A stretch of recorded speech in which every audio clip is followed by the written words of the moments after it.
The empty chair screamed louder than any witness ever could. It belonged to Catherine Blackwood, and in the center of a courtroom packed with reporters, her absence was the only thing anyone could see.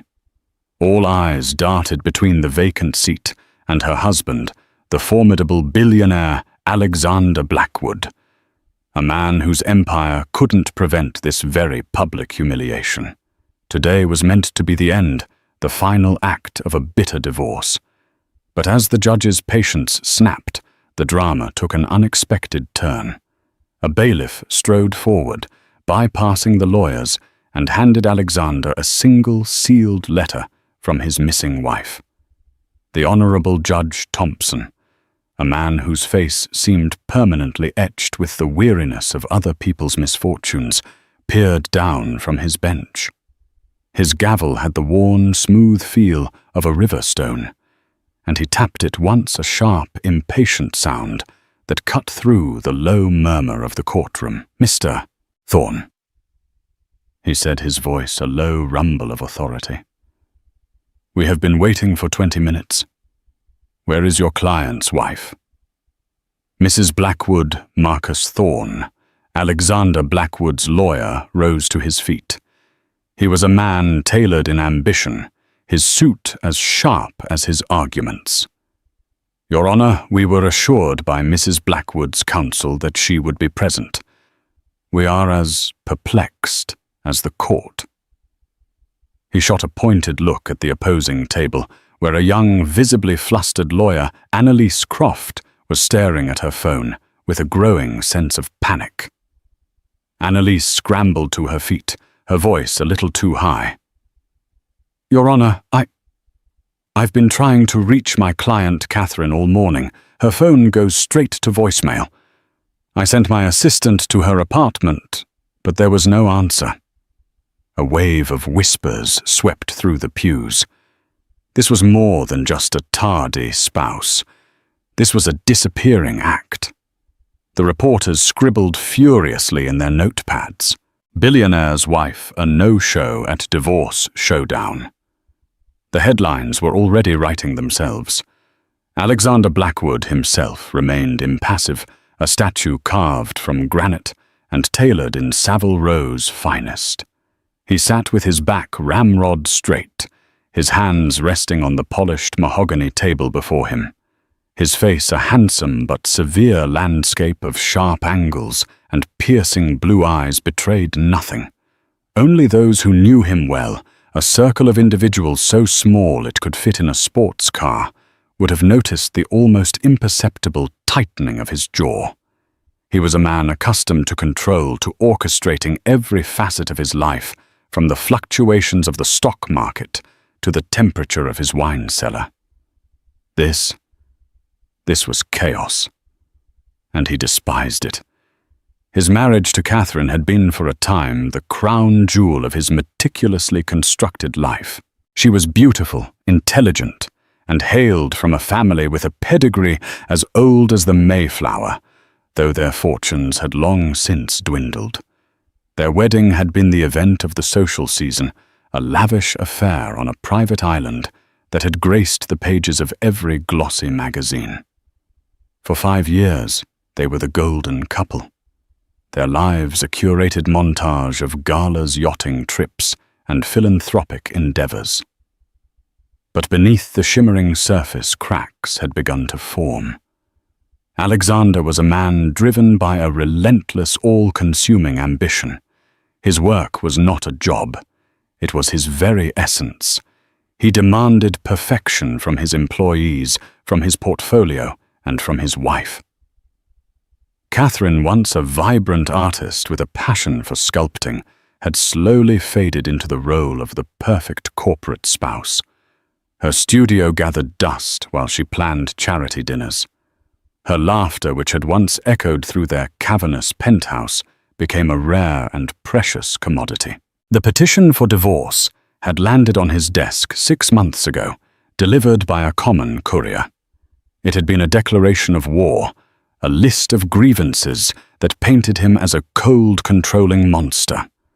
The press had a field day, fueled by anonymous leaks that detailed his demanding nature and her alleged emotional distress.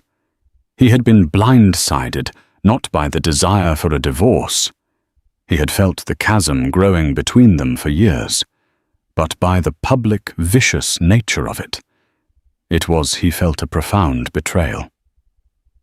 Does Mrs. Blackwood's counsel have any explanation for her client's absence?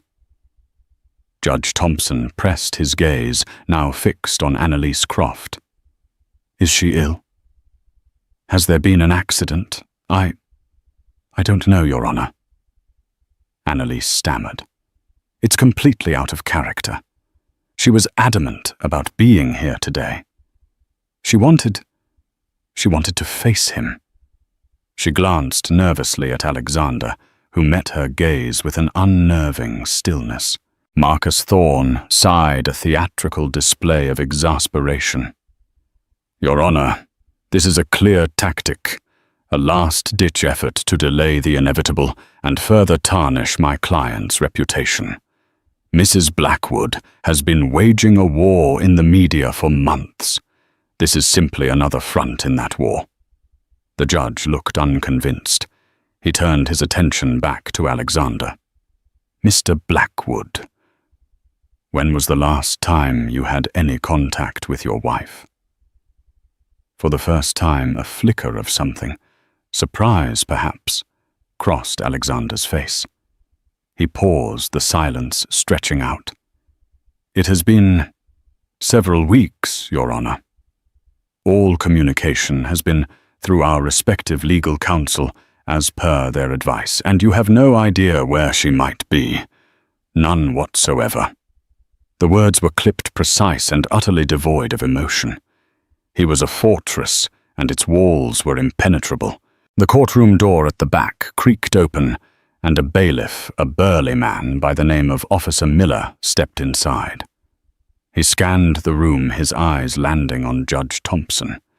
He gave a slight, almost imperceptible shake of his head.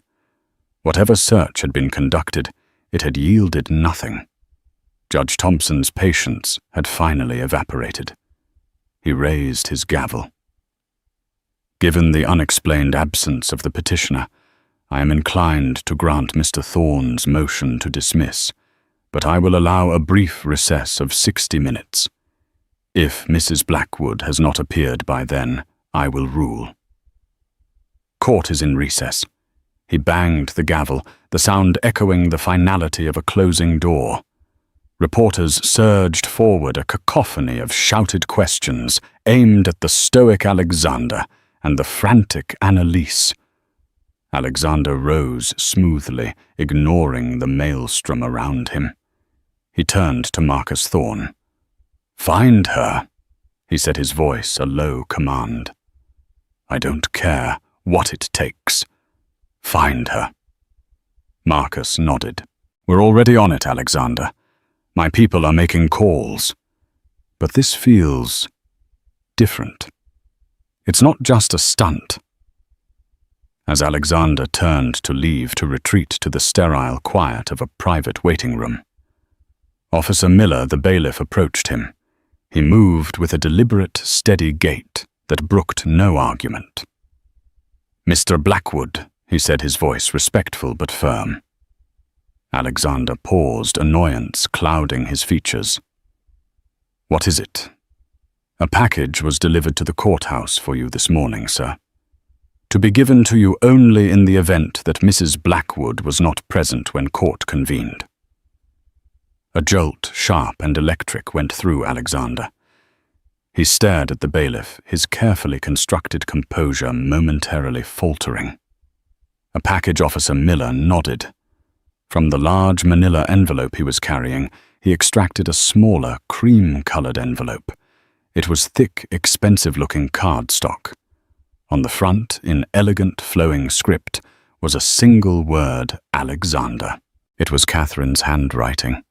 He would know it anywhere. It was the same script that had adorned years of birthday cards, love notes left on his pillow, and more recently the signature on the divorce petition. The courtroom, which had been a hive of activity, suddenly went still. The reporters, sensing a new, more potent development in the drama, fell silent. All eyes were on the small, cream-colored envelope in the bailiff's hand. Officer Miller extended the letter to Alexander. The air crackled with anticipation. Every person in that room understood that this was a turning point. The mystery of the missing wife was about to be replaced by a new one, the contents of her final message. For a long moment, Alexander simply stared at the letter. It felt heavier than paper. It felt like a verdict. With a hand that was surprisingly steady, he reached out and took it. The courtroom held its collective breath, a gasp hanging in the air, unspoken but universally felt. The real trial, it seemed, was only just beginning. The private conference room was a vacuum of beige and quiet. It smelled of stale coffee and the faint chemical scent of carpet cleaner. For Alexander Blackwood, it was a sterile purgatory, a stark contrast to the opulent world he inhabited. He stood by the large window, not seeing the bustling city street below, but staring at the cream-colored envelope in his hand. It felt both foreign and intimately familiar. Marcus Thorne stood by the door, acting as a sentinel against the prying eyes of the world. He had already fielded a dozen calls from his investigators. There was no sign of Catherine. Her credit cards hadn't been used in 48 hours. Her car was still in the garage of her luxury apartment building. The doorman hadn't seen her leave. It was as if she had simply vanished into thin air. Anything Alexander asked his back still to the room.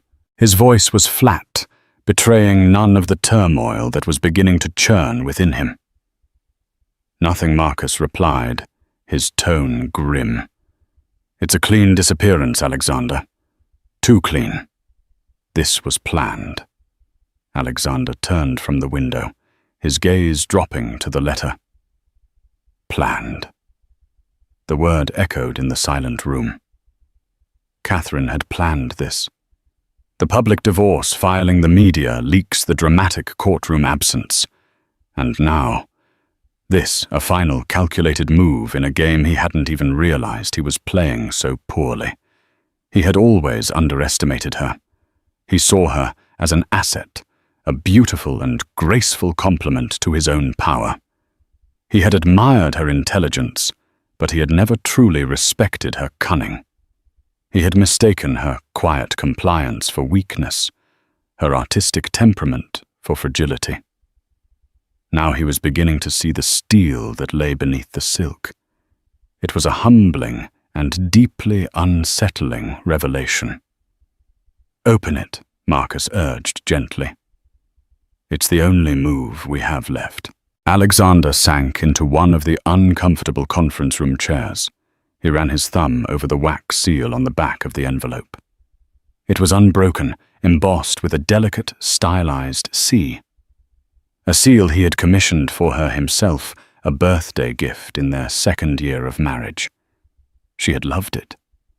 Another memory, another piece of their shared history, now being used as a weapon against him. With a deep breath, he broke the seal. The sound was a soft crack, but in the silence of the room, it sounded like a gunshot. He unfolded the single sheet of heavy paper.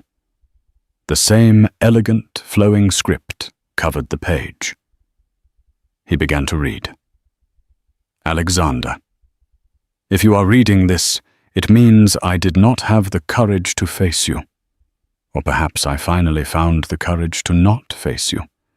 I suppose it depends on your perspective. And perspective, my dear husband, is everything. I am not coming to court. I am not coming back at all. By the time you read this, I will be somewhere you cannot find me. Somewhere your money and your influence are meaningless. I have withdrawn my petition for divorce. You are free. Congratulations, you have won. The Blackwood Empire remains untarnished by a messy public battle. Alexander's eyes narrowed. This was not the letter he had expected. He had braced himself for a list of accusations, a final venomous tirade. But this was something else. It was calm, resigned. You must be wondering why. Why go through the spectacle of filing for divorce, of hiring lawyers, and airing our dirty laundry, only to disappear? It was for you, Alexander. In a way. I had to create a narrative, a story that the world would believe. The story of a wronged wife fleeing a cold and heartless husband. It's a simple, believable story. And the world loves a simple story. The truth is far more complicated. A cold knot of dread began to form in Alexander's stomach. He read on his knuckles white as he gripped the paper. I have taken nothing with me that you gave me. The jewelry, the clothes, the cars, they are all yours.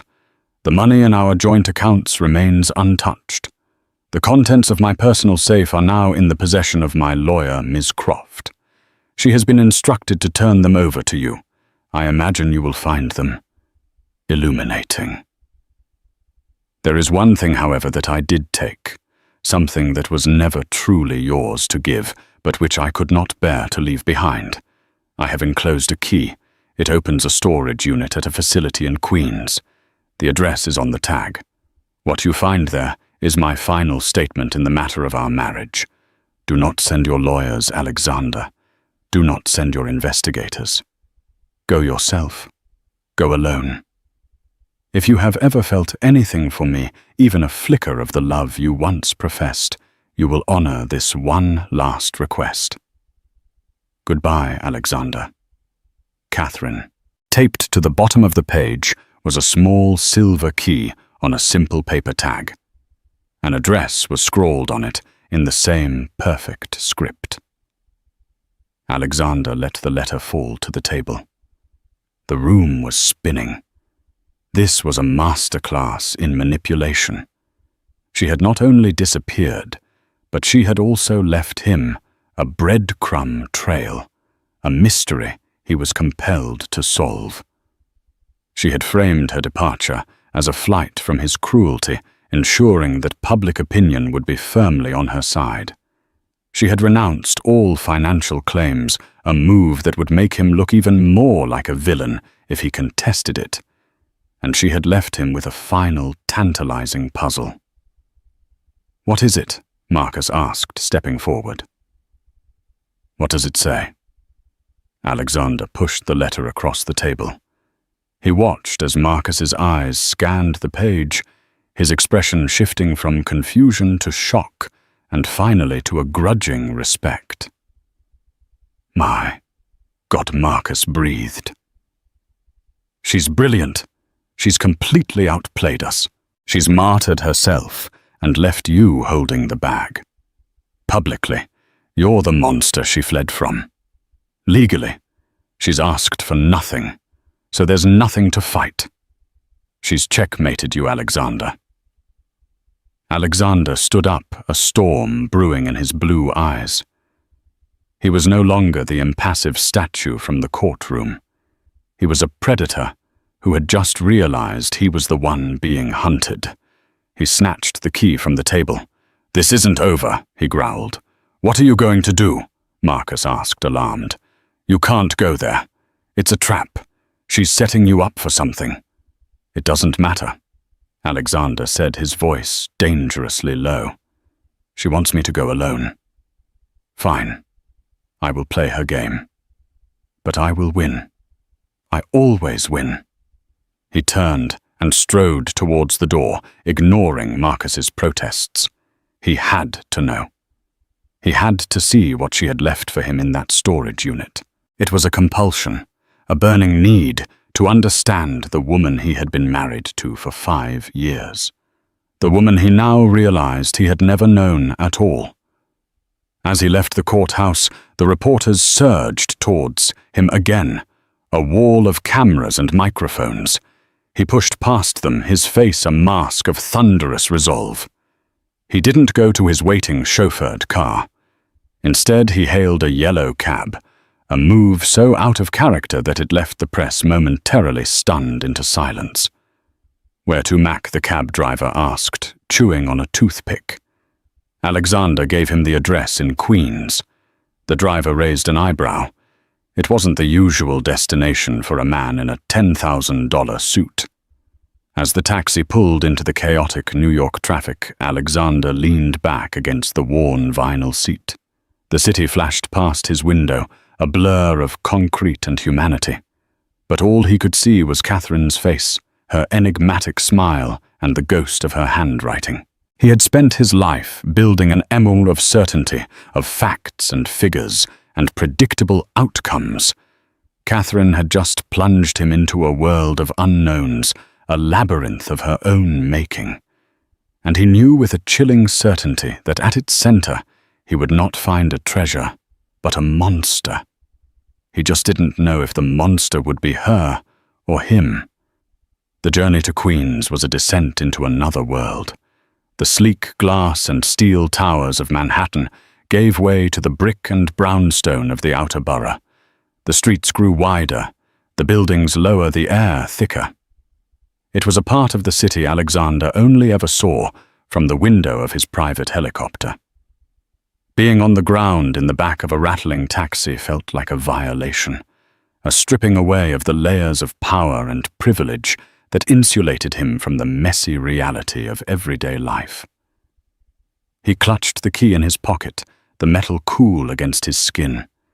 It was a tangible link to the enigma that Catherine had become. He reread her letter on his phone, where he had taken a picture of it. Every word seemed laced with a double meaning.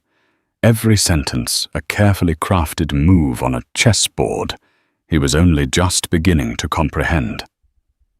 "What you find there is my final statement. A statement about what their marriage. Him, her." The taxi pulled up to a sprawling, slightly dilapidated self-storage facility.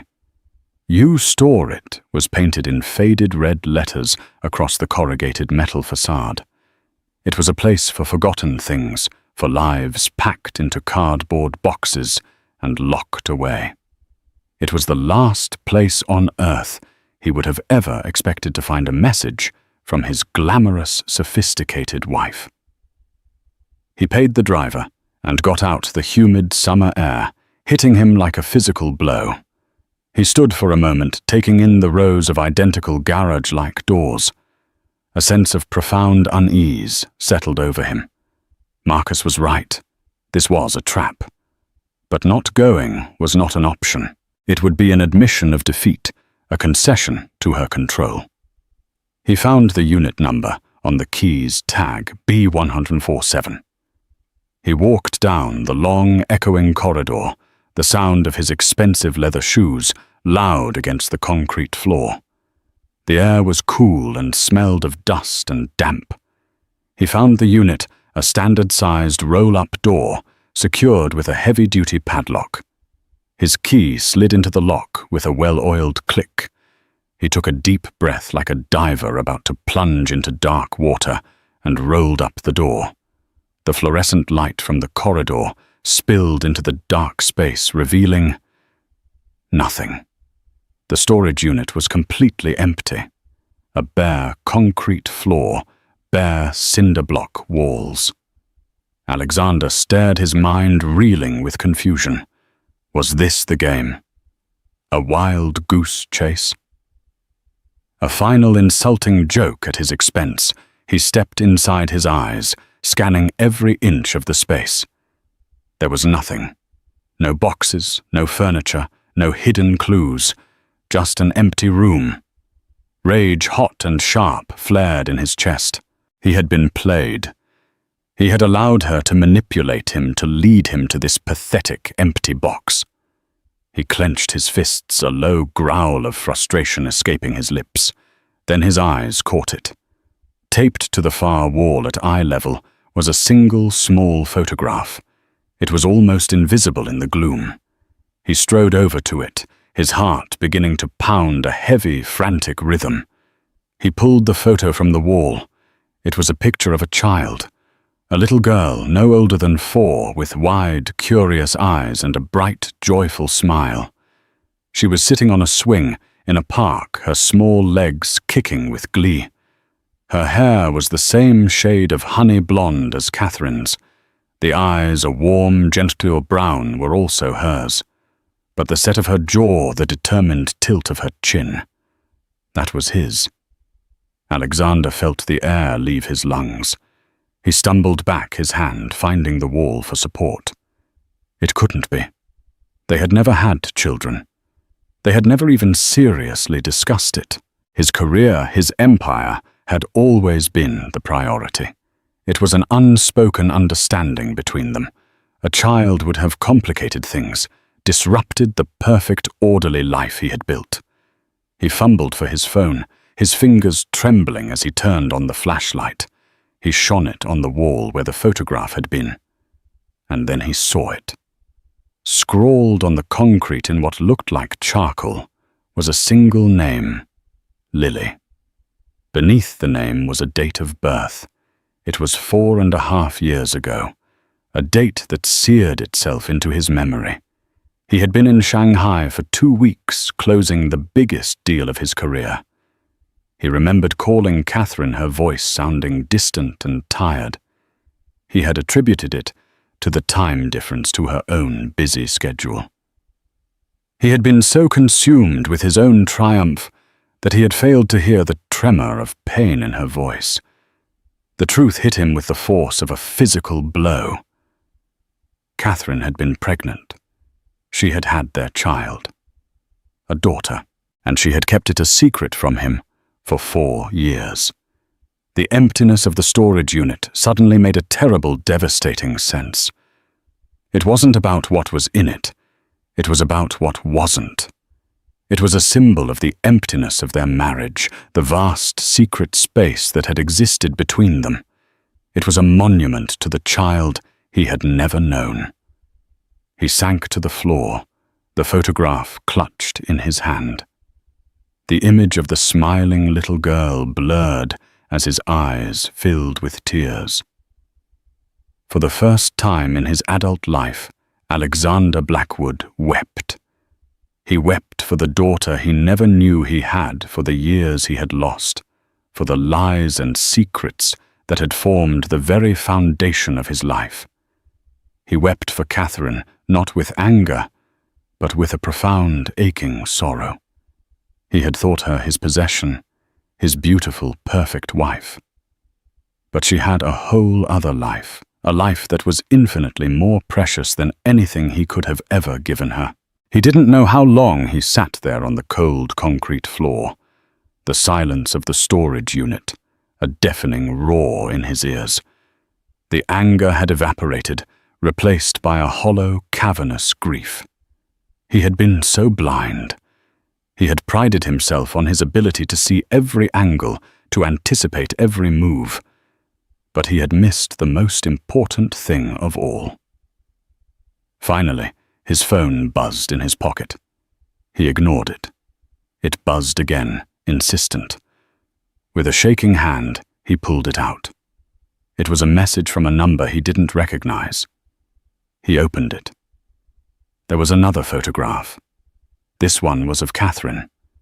She was sitting on a beach, the setting sun turning the sky to shades of orange and pink. She was smiling, a real, genuine smile that reached her eyes. And in her lap, asleep with her head on her mother's chest, was the little girl from the photograph, Lily. Beneath the photo was a short, simple message. Now you know the truth. Don't look for us. Let us live. This is my final statement. This is my victory. Alexander stared at the image, at the 2 people who should have been his world now, 1,000,000 miles away. His victory. He had won the company, the deal, the empire. He had all the power, all the money, all the control he had ever craved. And in the end, he had nothing. Catherine hadn't just checkmated him. She had shown him that he was playing the wrong game all along. The letter had been a key, not just to a storage unit, but to a part of his own heart he had locked away long ago. And now, standing in the ruins of his perfectly constructed life, he knew that his real battle had just begun. It was not a battle for money or power. It was a battle to find the man he might have been, the father he should have been. And he had no idea if it was a battle he could ever win. The drive back to Manhattan was a blur. The city lights, once a symbol of his power and achievement, now seemed to mock him, each twinkling light a reminder of a life he had failed to see. He didn't go back to his penthouse, a place that now felt as cold and empty as the storage unit. He went to his office, the Blackwood Tower. A skyscraper that pierced the clouds had always been his sanctuary, his fortress. Tonight it felt like a tomb. He strode through the silent marble-floored lobby, the night security guard nodding respectfully. He took his private elevator to the top floor to his corner office that offered a panoramic view of the city. He didn't turn on the lights. He stood in the darkness, the city sprawling beneath him like a carpet of diamonds. He had conquered this city, but he had lost his family. He called Marcus Thorne. His voice was hoarse, stripped of its usual commanding tone. "She has a child," he said the words feeling like shards of glass in his throat. "A daughter. My daughter." There was a long silence on the other end of the line. Marcus, for once, was speechless. "Alexander, are you sure? There's a photograph, a birth certificate. It's all in a safe deposit box Catherine left for me. Annalise Croft is bringing it over." "My God," Marcus whispered. "This changes everything." "Yes," Alexander said, a bitter laugh escaping his lips. "It does." Annalise Croft arrived an hour later. The young lawyer who had been so flustered in court now looked at him with a mixture of pity and contempt. She placed a heavy metal box on his desk. "Catherine asked me to give this to you," she said, her voice cool and professional. "She also asked me to tell you that she and the child are safe and well, and that any attempt to find them will be met with legal action and a restraining order." "Where are they?" Alexander demanded, his voice raw. "I don't know," Annalise replied, and he knew she was telling the truth. "All communication is through a secure, encrypted channel. Catherine was very clear. She wants you to leave them alone." After she left, Alexander opened the box. Inside, nestled on a bed of velvet, was a collection of items that chronicled a life he had been completely oblivious to. There were more photographs of Lily, her first steps, her first birthday, a messy painting she had made for her mother. There was a lock of her baby hair, soft and blonde. There was a copy of her birth certificate. Lily Rose Blackwood. Father Alexander James Blackwood. Mother Catherine Marie Dubois. Her mother's maiden name. A name he hadn't heard in years. And then he saw it. A stack of letters tied with a simple blue ribbon. They were all addressed to him, but none had ever been sent. He untied the ribbon and began to read. The letters were a diary of Catherine's secret pregnancy. They detailed her morning sickness, her cravings, her joy at feeling the baby kick for the first time. They also detailed her fear. October 12th. One letter began. "I tried to tell you tonight, Alexander. You came home late from the office, your mind full of spreadsheets and stock prices. I had made your favorite dinner. I was wearing the dress you like. But you didn't notice. You looked straight through me. I lost my nerve. How can I bring a child into a world where her own father doesn't even see her mother?" Another letter a few months later. "I went to the doctor alone today. I heard her heart beat for the first time. It was the most beautiful sound I have ever heard. I cried, Alexander. I cried because you weren't there to hear it with me. I cried because I knew in that moment that this child was mine alone. The letters were a devastating indictment of his neglect. He had been so wrapped up in his own world, his own ambitions, that he had become a ghost in his own marriage. He had provided Catherine with a life of luxury, but he had starved her of what she truly needed: his time, his attention, his love. The final letter was dated just a week before she disappeared. Alexander, I am leaving. I can no longer live this lie.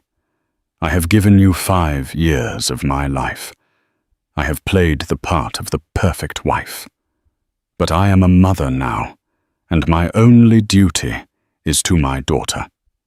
I cannot raise her in this gilded cage in a home where her father is a stranger. I am taking her somewhere she can be free, somewhere she can be loved for who she is, not for what her name represents. I initiated the divorce proceedings as a distraction, a smokescreen. I knew you would fight for your money, for your reputation. I knew you would never suspect that I was fighting for something far more valuable. I am sorry for the deception, but I am not sorry for my choice. Lily is my world, Alexander, and you are not a part of it. The words were a final brutal blow. He had been so focused on the perceived betrayal of the divorce, on the public humiliation, that he had missed the real story. Catherine hadn't left him for another man or for a different life. She had left him to save her child from him. He spent the rest of the night in his office, the letters spread out on his desk like the wreckage of a shipwreck. He saw his marriage not as he had remembered it, a successful merger of power and beauty, but as it truly was, a lonely, one-sided affair in which he was the absent partner. The sun began to rise, casting a pale grey light over the city. A new day was dawning, but for Alexander it felt like the end of the world. He had built an empire, but he had lost his legacy. He had a daughter he had never met, a daughter who was being taught that he was the villain in her life story. He picked up the phone and called Marcus again. "Cancel everything," he said, his voice quiet but firm. "Drop any investigation into her whereabouts. Recall the private detectives. It's over." "Alexander, what are you saying?" Marcus protested. "You have a right to see your child. We can fight them. We can get you visitation custody." Alexander interrupted. "She was right. I have no right. I haven't earned it." He looked at the photograph of Lily, at her bright, innocent smile. "I lost this war a long time ago, Marcus. I just didn't know it." He hung up the phone. For the first time in his life, Alexander Blackwood had surrendered. But in that surrender there was a flicker of something else. Not hope, not yet. But a dawning realization. The empire he had built was meaningless. The power he had wielded was an illusion. His life's work had been a distraction from what truly mattered. He had to change. He had to become a man worthy of being a father. He had to prove to Catherine and to himself that he was more than just a name on a birth certificate. The path ahead was shrouded in fog. He didn't know where it would lead or if he would ever see his daughter again. But he knew one thing with absolute certainty. He could not go back to the man he was. That man was a stranger not just to his wife and child, but to himself. The unraveling was complete. Now the rebuilding had to begin. The weeks that followed were a blur of quiet deconstruction. Alexander Blackwood, the titan of industry, began to systematically dismantle the life he had so meticulously built. He stepped down as CEO of Blackwood Holdings, appointing his trusted second-in-command to take the reins. The move sent shockwaves through the financial world, with pundits and analysts scrambling to make sense of the sudden abdication. They cited stress burnout, the public fallout from his divorce. None of them came close to the truth. He sold the penthouse its vast empty rooms, a constant, painful reminder of his failures. He moved into a modest brownstone in a quiet, tree-lined neighborhood, a place where the silence was peaceful, not oppressive. He traded his fleet of luxury cars for a single, understated sedan. He began to cook for himself simple meals that were often burned or under-seasoned, but which he ate with a sense of quiet satisfaction.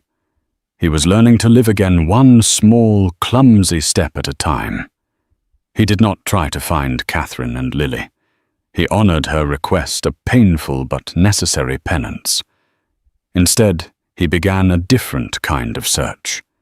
He started to look for the man he had been before the money, before the power, before the all-consuming ambition had hollowed him out. He revisited his old college, walking the same paths where he had once dreamed of changing the world, not just owning a piece of it. He reconnected with old friends, men and women he had long since discarded as irrelevant to his climb up the corporate ladder. He also began to see a therapist, a quiet, insightful woman named Dr. Aris. In her sun-drenched office, filled with books and plants, he slowly, painfully began to unpack the baggage of his life. He spoke of his own father, a cold and demanding man who had taught him that love was conditional, that worth was measured in dollars and cents. He spoke of his marriage to Catherine, finally admitting to himself the depth of his neglect, the arrogance of his assumptions.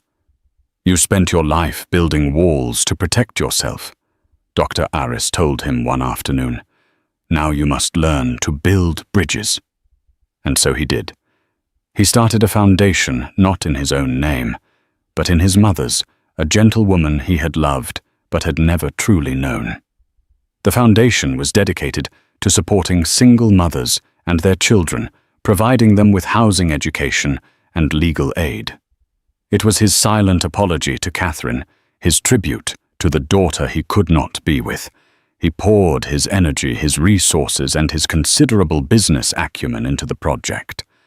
For the first time, he was building something that was not for himself, but for others. He did not know if Catherine was aware of his transformation. He sent her no letters, made no attempts at contact. He simply hoped that somehow the news would reach her, that she would see that he was changing, that he was trying to become a man worthy of her forgiveness. One rainy Tuesday afternoon, nearly a year after Catherine's disappearance, he was in his office at the foundation, reviewing a grant proposal. His secretary buzzed him. "Mr. Blackwood, there's a woman here to see you. She doesn't have an appointment. Her name is Annalise Croft." Alexander's heart leaped into his throat. He hadn't seen or heard from Catherine's lawyer since the night she had delivered the box of memories. He told his secretary to send her in. Annalise Croft looked different. Her professional armor was gone, replaced by a softer, more compassionate expression. She carried a large envelope in her hands. "Mr. Blackwood," she began. "I'm here in a personal capacity, not as a lawyer." Alexander waited, his breath held. "I have been in occasional indirect contact with Catherine," she said. "She's aware of the foundation. She's aware that you stepped down from your company. She's been watching from a distance." Annalise placed the envelope on his desk. "She asked me to give this to you." His hands trembled as he opened it. Inside was a single sheet of paper. It was a drawing done in bright, childish crayons. It was a picture of a stick-figure family. A man, a woman, and a little girl holding their hands. The sun was shining in the corner. Underneath the drawing in Catherine's familiar script were a few words. "Lily drew this for you. She is starting to ask about her father. I have told her that he is a good man who is trying to make the world a better place." Tears welled in Alexander's eyes as he stared at the simple, beautiful drawing. It was not forgiveness. It was not a promise of reunion. But it was a beginning. It was a crack of light in the darkness that had enveloped him for so long. "There's one more thing," Annalise said softly. She slid a photograph across the desk. It was a recent picture of Lily. She was 5 years old now, her face full of life and laughter. She was standing in front of a small, charming bookstore. The name of the store was visible on the sign, "The Next Chapter." Alexander looked at Annalise, a question in his eyes. "Catherine bought a bookstore in a small town in Oregon," she explained. "She's happy, Alexander. She and Lily have built a good life." She then gave him an address. Not a home address, but the address of the bookstore. "She didn't ask me to give you this," Annalise said, "but I think she would want you to have it. What you do with it is up to you." Alexander nodded, unable to speak. He looked from the drawing to the photograph to the address. It was a map, a guide to a future he had never thought possible. He knew that the road ahead was still long and uncertain. He had years of pain and neglect to atone for. He had to earn his daughter's love, not just with money or grand gestures, but with time, with patience, with a steadfast and humble heart. But as he looked at the drawing of the stick-figure family, a sense of peace settled over him. The courtroom, the empty storage unit, the lonely nights in his office, they were all part of his past. His next chapter was waiting for him in a small bookstore in Oregon. He had lost his empire, his fortune, his wife, but in doing so he had found something infinitely more valuable. He had found himself, and he was finally ready to go and meet his daughter. The battlefield had changed, and this time it was a battle he was determined to win, not with power, but with love.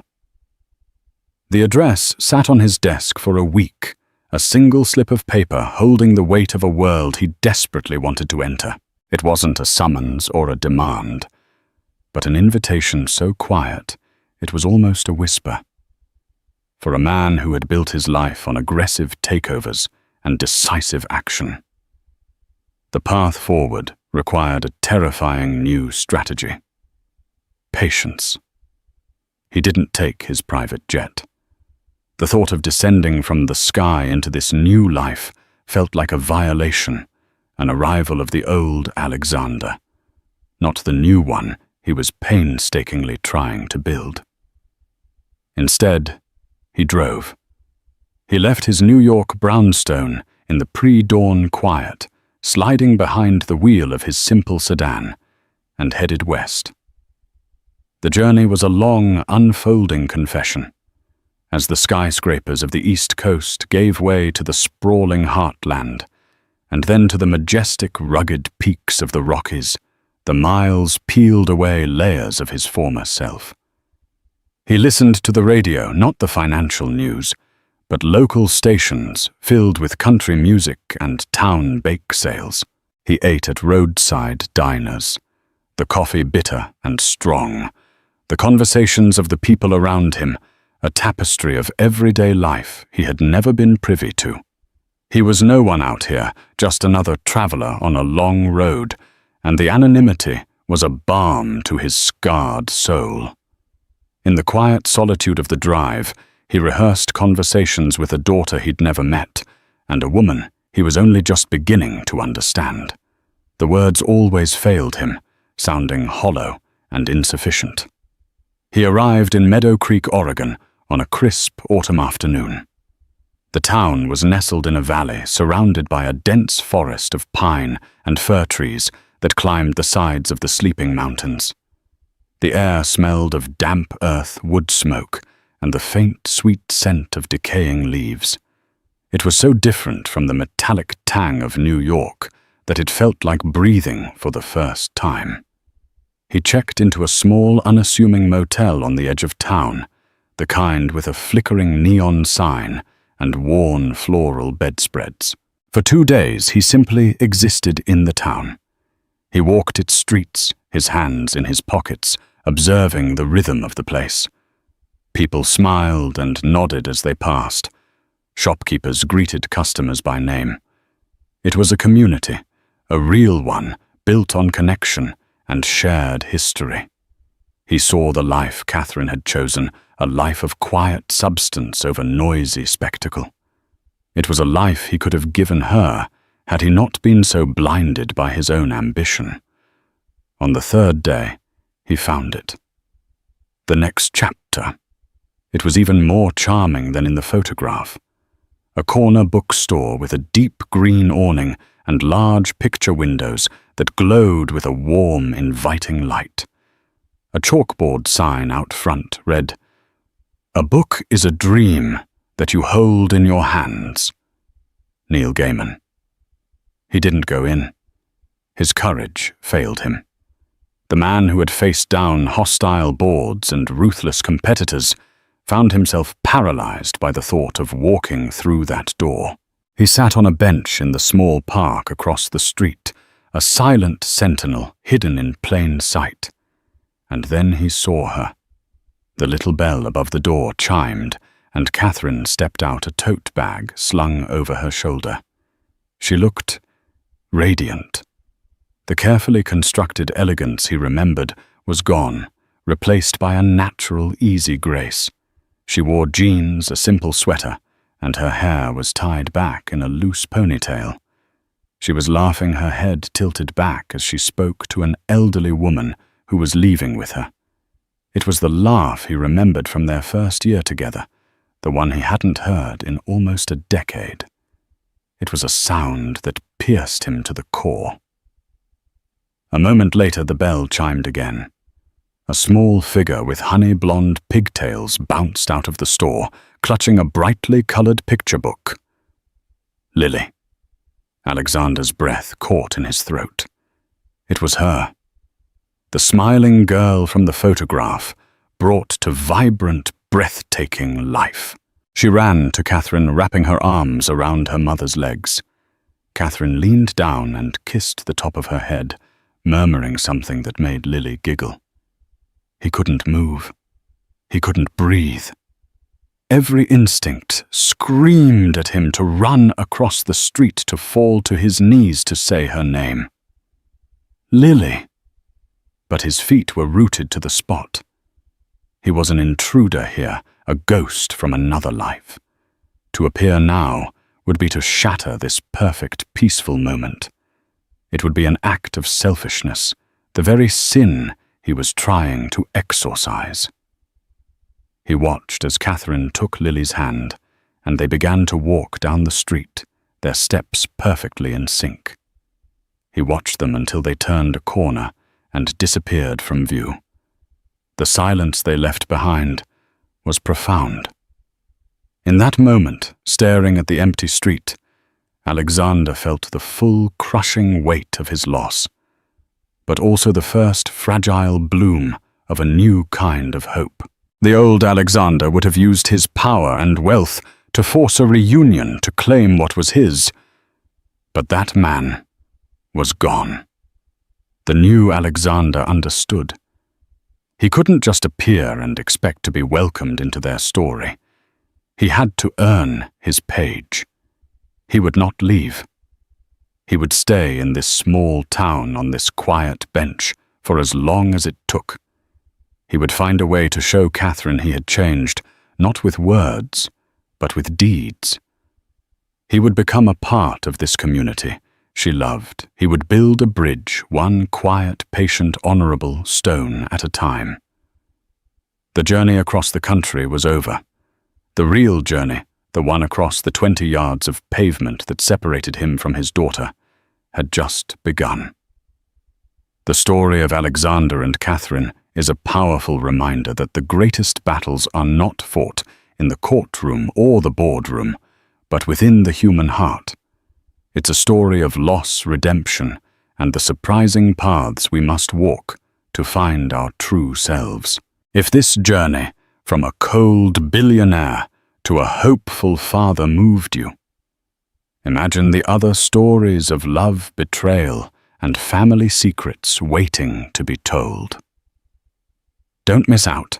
Please hit that like button if you felt the emotional twists. Share this video with someone who loves a story with real depth, and most importantly, subscribe to our channel. By subscribing, you become part of our community, ensuring you're the first to know when the next chapter of incredible real-life drama unfolds. Click subscribe now, and let's explore these powerful stories together.